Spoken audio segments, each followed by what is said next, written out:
The lie that started with a signature asterisk.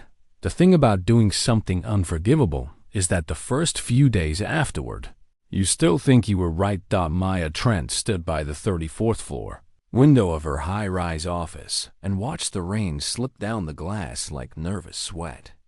Below, the city moved on without her blinking neon, angry traffic, and thousands of people rushing to nowhere important. She hadn't moved in nearly an hour. The screen on her laptop behind her had long gone black, casting a faint reflection of her own shoulders, stiff, still, coiled like a trap about to snap shut. She had framed her boss, and not just any boss, Carter Ellis, mentor, rescuer, the one man who had believed in her before she even believed in herself. He didn't know. Yet. Not officially. Not that she was the one who'd sent the anonymous evidence packet to the board. Not that she'd intentionally crafted it to look like he'd hidden millions in offshore funds. Not that she'd edited the timestamps just enough to guarantee doubt. She'd taken real data, distorted it with surgical precision, and handed it to the people who'd been waiting for a reason to strip him of his power. The evidence was clean. The motivation? Dirty. She turned from the window and looked at the framed photo on her desk. It was from her first week at the firm, her and Carter standing outside the Ellis Stratagem building, arms crossed, matching smiles. Back then, she looked fearless. Back then, she was. She picked up the frame and turned it face down. 6 months earlier, she would have taken a bullet for Carter Ellis. Back then, Ellis Stratagem wasn't just the best consulting firm in the city. It was the only one that didn't chew women alive and spit out their ambition as a threat. Maya had started as an analyst and clawed her way up on nothing but grit, exhaustion, and brilliance. Everyone said she was Carter's golden one. They weren't entirely wrong, but no one knew what it cost to be his prodigy. The long nights, the quiet isolation, the stares when Carter promoted her over someone twice her age, the offhand comments. She must be sleeping with him. She must have dirt on someone. No one rises that fast without help. No one saw what she saw. Carter staying late to coach her through a client pitch. Carter rewriting her reports, not to correct them, but to make sure she got the credit. Carter pushing back when the board questioned her bonus.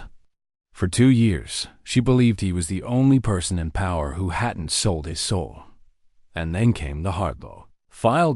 It started as a routine audit, just a quarterly check-in with a mid-level nonprofit they'd helped stabilize the year before. She noticed discrepancies in their payment schedule. Too clean, too symmetrical. Then she found invoice numbers that didn't exist. Then a duplicate line item listed under advisory fees, tagged with Ellis Stratagem's internal vendor code. She checked deeper.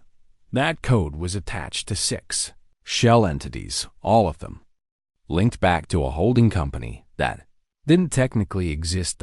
It took her 5 days to confirm the loop. Money had gone from the client to Ellis Stratagem. From Ellis Stratagem to a shell vendor. From the vendor to an offshore account. One controlled by a blind trust. And the blind trust's signature authority? Carter Ellis. When she confronted him, she expected fire. Instead, she got something worse. He just closed the door, sat down, and looked tired. "You weren't supposed to find that," he said. "You knew." Yes, she stood there, waiting, for him to lie, for him to call security, for anything that made this easier. But he just rubbed his temples. "You think I'm embezzling, are you?" "No," he said. "But I'm hiding something." She didn't sit, didn't blink. "I've been feeding money to whistleblowers," he said. "Inside our client companies. People who've come forward with abuse, corruption, negligence. Their employers retaliate. They lose everything. Our firm used to let them rot. And the money? I use the shell vendors to route compensation. To them, it's not legal, but it's right." Her breath left her in a single frozen exhale. "You forged documents." "Yes," You falsified vendor payments. Yes, you made it look like the company was clean. He didn't answer. That one. Because it was true. She walked out. She spent the next 10 days debating what to do. Tell the board? They'd bury it. Go to the media? They'd spin it. Go to the authorities? She had no hard evidence. Carter kept everything encrypted. So she did what she told herself was the only way. She recreated the loop. She pulled real files, modified them to look criminal, and submitted them anonymously to the board, because she knew something they didn't. The board hated Carter. They'd been waiting to remove him. They just needed something that looked like his. She gave it to them. 3 weeks later, he was gone, suspended pending investigation. The media ran with it. Found her accused of financial fraud. Carter Ellis steps down amid scandal. Ellis stratagem in crisis. Maya got a promotion. New office. Bigger title. Even bigger silence. No. One celebrated. Because everyone knew what Carter had built, and no one could understand why it was burning down. The first time she saw Carter after the leak, he didn't speak. Passed her in the hall, looked her dead in the eye, and smiled. Not kindly, but knowingly, like he already knew. She lasted 2 more months. And then, just like that, she was gone. Official story. Restructuring. Misalignment. Exploring new opportunities. Real story. The board had found out, or maybe they always knew. Maybe they'd used her. Maya left with a box of files, a severance package, and a face she didn't recognize anymore. She told herself she'd done the right thing. She told herself Carter had made his bed. She told herself she was a good person. And then one night, sitting alone in her apartment with nothing but the blue glow of failure to keep, her warm Carter called. He didn't yell, didn't threaten, didn't apologize. He just said, "I'm dying." And then, "You broke everything. And finally, now come back and try to fix what you ruined." The man I tried to destroy called me back. The elevator creaked on the way up, like the building itself wasn't sure it wanted her back. Maya Trent gripped the handrail inside the old metal box, her pulse echoing in her ears. She hadn't stepped into the Ellis Stratagem building since the day she was escorted out. The logo in the lobby had been updated, sleeker, colder, missing Carter's design touches. But the receptionist's desk was still staffed by Yvonne, who looked up from her tablet and stared. Not surprised, not angry. Just disappointed. "Carter's waiting," she said. No warmth, no smile. "He asked that you come alone." Maya gave a small nod and walked past the security scanners. She didn't need a badge. She still remembered every creaking floor tile and humming light fixture. The 35th floor, the executive suite, was empty. Dust lined the edges of the carpet. The hallway lights flickered like the building itself was sick. And in the corner office, seated behind a desk that used to be a command center, was a man who now looked like his own ghost, Carter Ellis. His hair had gone white in the 6 months since she last saw him. Not gray-white like frost on ash. His cheekbones were sharper, his shoulders thinner, but his eyes? Still fire. "You came," he said, voice hoarse. "You called.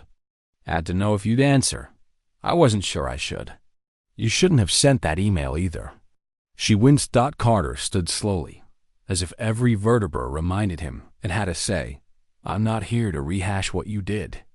He said, "I'm here because the company's dying, and I'm too sick to stop it." He slid a folder across the desk. She didn't sit, didn't touch it. "What's this?" "Proof of everything I tried to fix." She stared at him. "So, I wasn't wrong?" "No, but you handled it wrong. You turned truth into a weapon. You made me the villain because you couldn't face the complexity. I thought I was doing the right thing." "You were doing the easy thing," Carter said. "The righteous thing. The burn it all down thing. And now there's nothing left to burn but people. Maya opened the folder .names, .dates, .invoices, deposits. But this time, she saw more than corruption. She saw people. Woman who'd exposed payroll fraud and been fired in secret. A man who tried to report a toxic CEO and found his career blacklisted. Junior associate who took his own life after a restructuring left him with nothing. Carter had used the shell companies to pay them. He had broken the law to do the right thing.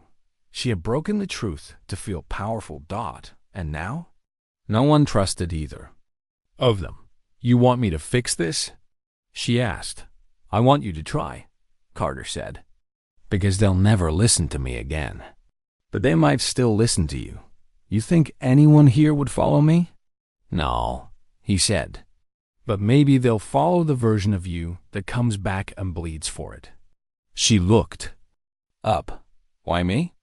Because you're the only one who ever hated this place enough to care what it becomes. That afternoon, she walked the building like a stranger.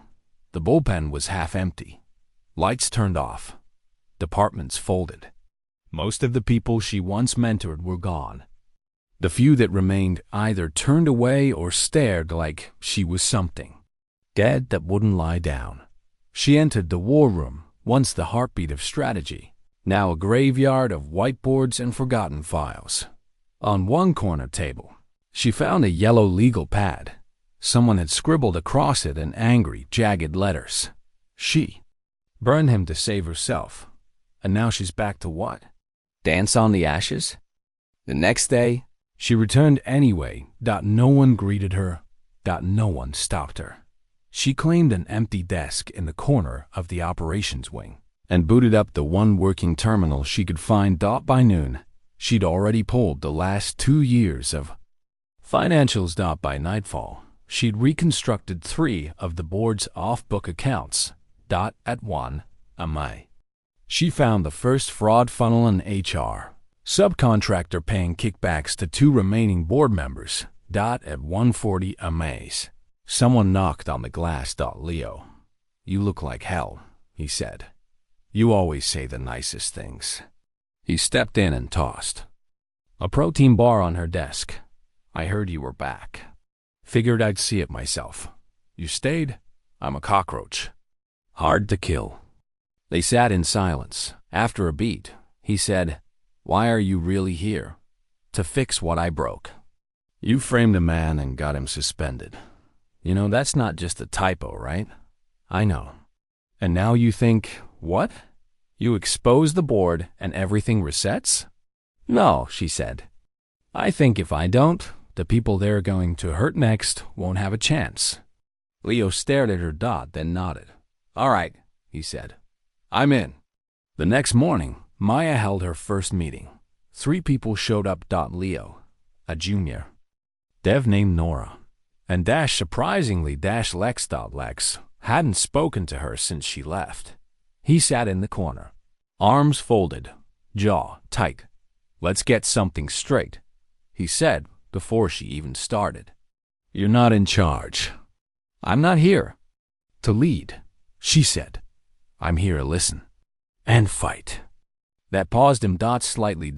She laid out Carter's folder, then her audit, then the names. The evidence, the lies, and the truth she'd buried. I don't expect you to forgive me, she said, but I'm not asking for forgiveness. I'm asking for help. Lex didn't speak, but he didn't leave either.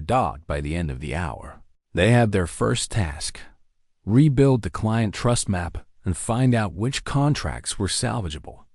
Leo offered to set up a secure channel. Nora started recovering shredded invoices. Lex pulled the HR logs. No one smiled, but they worked, and that was more than Maya deserved. She visited Carter in the hospital that night. He looked worse. The morphine had dulled his voice, but not his stare.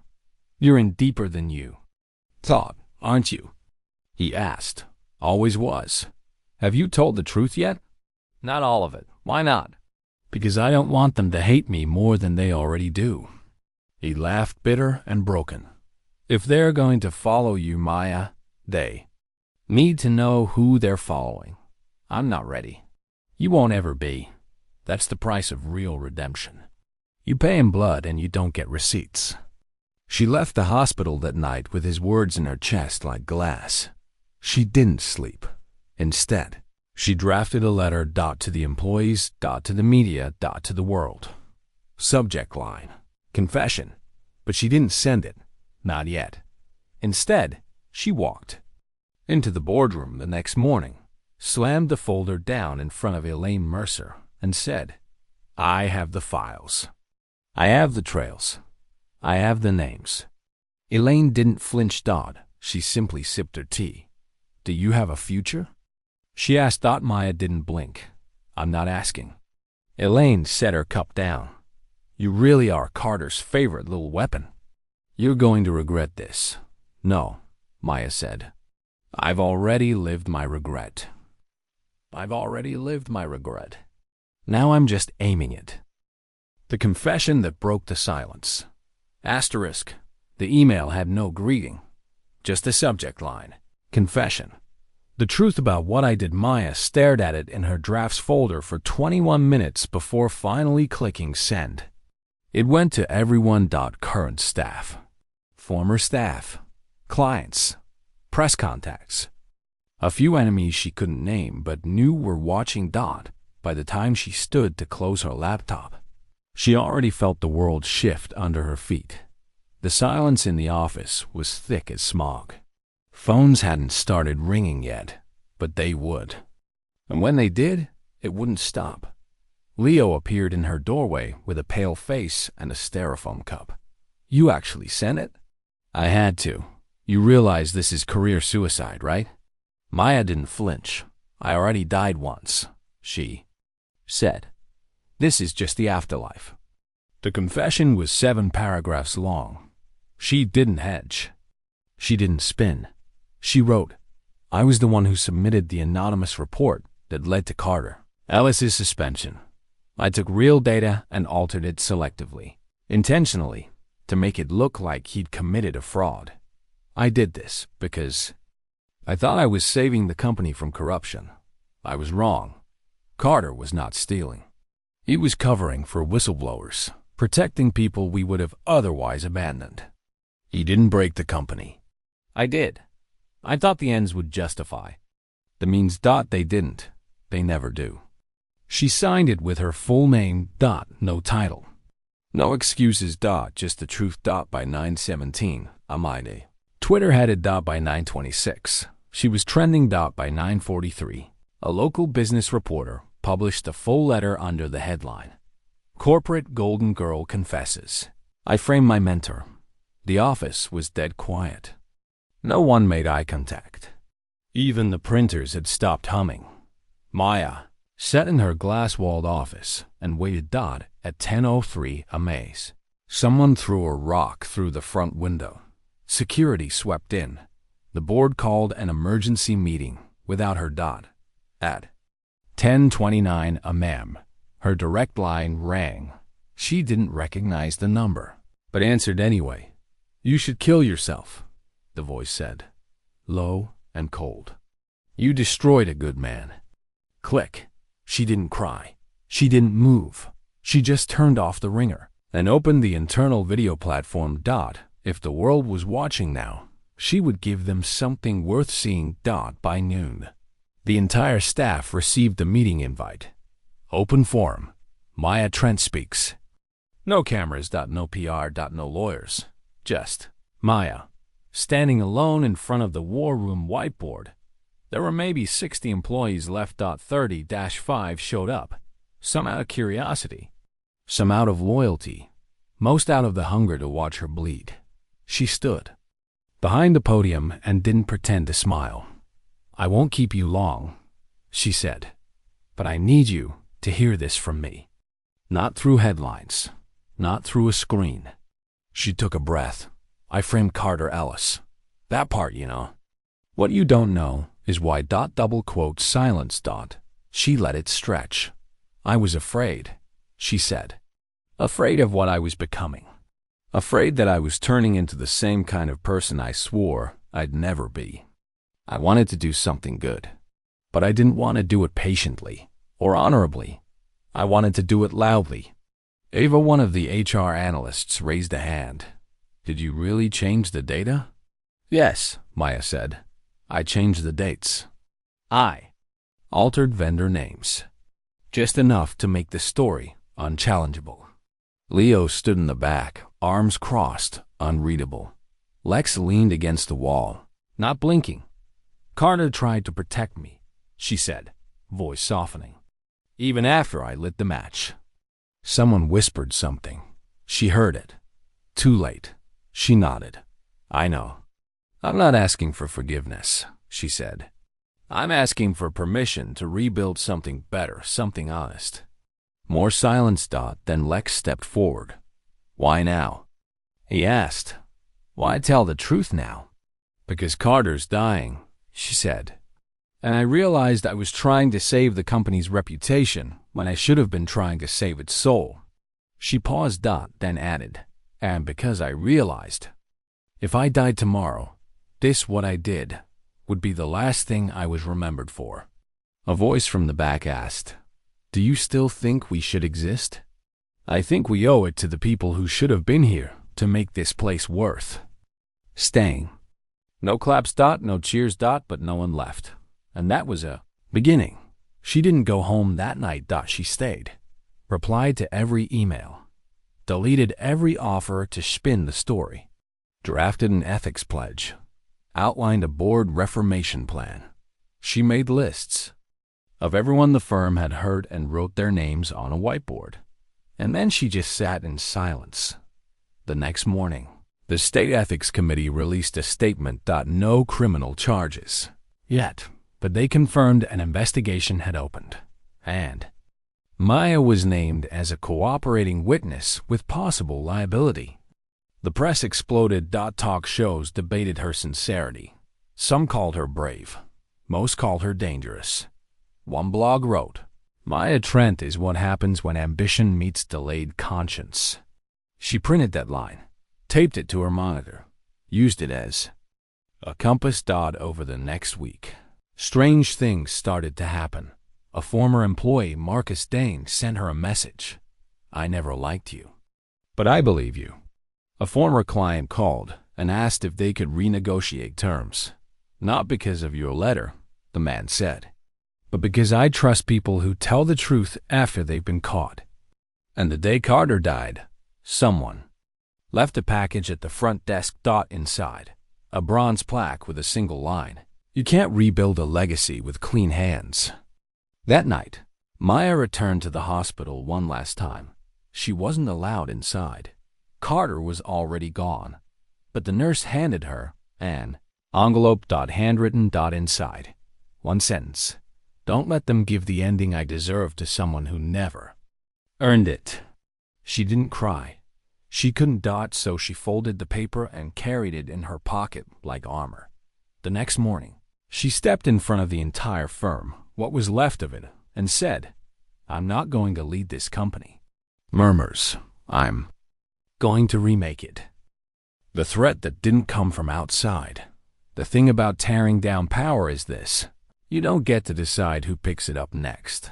3 days after Carter's death, the board tried to reclaim control. Elaine Mercer reappeared. Hair perfect. Voice clean. Smile cold. She didn't knock on Maya's office door. She walked in like she never left. You've made a mess, she said, setting a manila folder on the desk. I'm trying to clean it. You're not equipped. You're emotional. You're radioactive. I'm honest. Elaine tapped the folder. That's your termination proposal. I'll make it easy. Step down quietly, and we'll say you resigned in good faith to heal.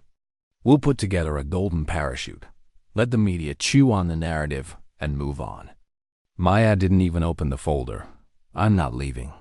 You think you've earned the right to stay? No, she said. I think I've earned the chance to pay what I owe. Elaine leaned forward. There's no redemption here. Just damage control. You're wrong. Elaine grinned. Then prove it. Call a vote. Let the staff decide. If they want you, you stay. If they don't, you disappear. That afternoon, Maya called a company-wide meeting. No prepared speech. No WHITEBOARDS. Just a microphone, a broken face, and a folding chair. I won't give you another monologue, she said. You know what I did. You know what I'm trying to do. She paused. You deserve to choose who leads you. So I'm putting it in your hands. She stepped off the makeshift stage. Voting began at 4 p.m. They didn't vote for her. They voted with her. 6-2 votes. Maya stays. 0.14 votes. She leaves. 3 abstentions. It wasn't unanimous, but it was enough. And when Leo read the results aloud, Maya didn't smile. She cried. Silently. Quietly. For the first time since the truth broke. Because people had seen her worst and still believed she could be part of something better. But the war wasn't over. Elaine filed a lawsuit the next morning. Defamation. Breach of contract. Malicious sabotage. Her attorneys demanded Maya's immediate removal and $4.2 million in damages. The news hit every outlet. This time, even Maya's defenders hesitated. Investors froze. Clients pulled meetings. The tide turned again. People whispered, maybe she was just cleaning her name. Maybe this was all just a con. Maybe the villain was real. That night, Maya sat in her dark apartment and made a decision she'd been avoiding for weeks. She pulled out a folder of sealed documents Carter had left her witness testimony. Private correspondence, board meeting recordings, all damning. But there was one file that mattered most, a voice memo. Elaine, speaking candidly to a former board member recorded 5 years earlier. If Carter ever becomes a liability, we leak the Hartwell loop. We sit on it until we need a scapegoat, then we feed him to the fire. Maya sat frozen. Elaine hadn't just used Maya's doctored file. She planned the takedown, years before Maya even found the evidence. The next morning, Maya walked into the press room alone. No legal team. No spin. Just her and a flash drive. She played the clip. Unedited. Unblurred. Undeniable. And then she said, I altered a file and told the truth the wrong way. Elaine planned to lie and destroy a man just to protect her power. Now you know, both of us. She turned off the mic, walked out, didn't wait for applause. Didn't wait for the world to shift. She just went home. And threw up. Leo called an hour later. You just ended her. Maya didn't respond. Do you understand what you did? Yes, she whispered. But that wasn't the hard part. What is? Staying. The lawsuit was dropped within 24 hours. Elaine resigned. Disappeared. One of her attorneys leaked a memo admitting internal misconduct. The story spread like fire. But this time, Maya didn't trend for scandal. She trended for accountability. 3 days later, Maya received a letter in an envelope with no return address. Inside was a single line. You gave them the truth and the mirror. Now give them the tools.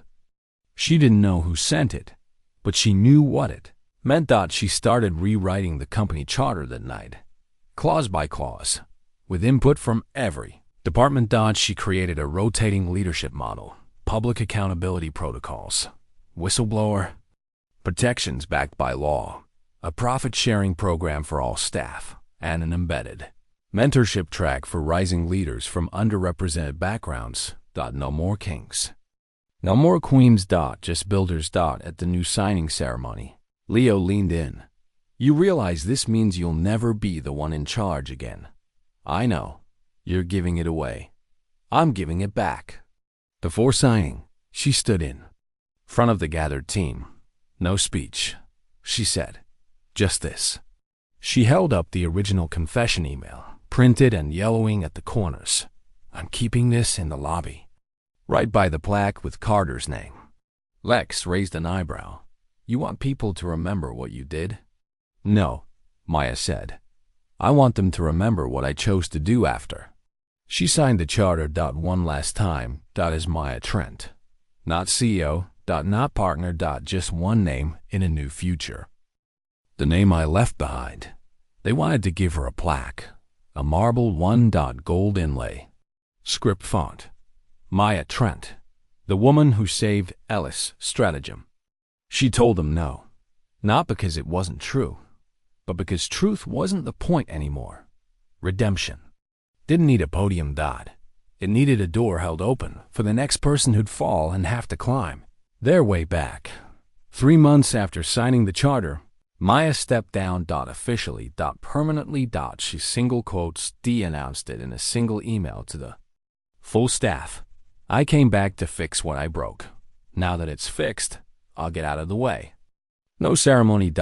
No party. She just handed over the key card and left the building like any other employee, except she carried nothing but her coat and a folded sheet of paper. The new leadership team was rotating. Young. Diverse. Earned. Ava became the veteran. First elected CEO. Leo declined the title and stayed on as internal counsel. Lex ran operations and asked her, with a painful glance, if she'd be willing to consult quietly. She said no. You deserve the silence, she told him. And you deserve to build something without me watching. The final thing Maya did before she left was reinstall Carter's original quote above the new lobby entrance. It wasn't anything fancy. Just black block letters etched across frosted glass. You don't rebuild by returning to who you were. You rebuild by becoming who you should have been all along. The world didn't quite know what to do with her. She turned down every offer, every documentary, every book deal. Netflix called. She deleted the voicemail. TEDx organizer emailed 3 times. She never replied. She got a job teaching at a community college 2 states away. Ethics and leadership. It was a class no one signed up for voluntarily. But by the 2nd semester, it had a waiting list. She began each lecture the same way.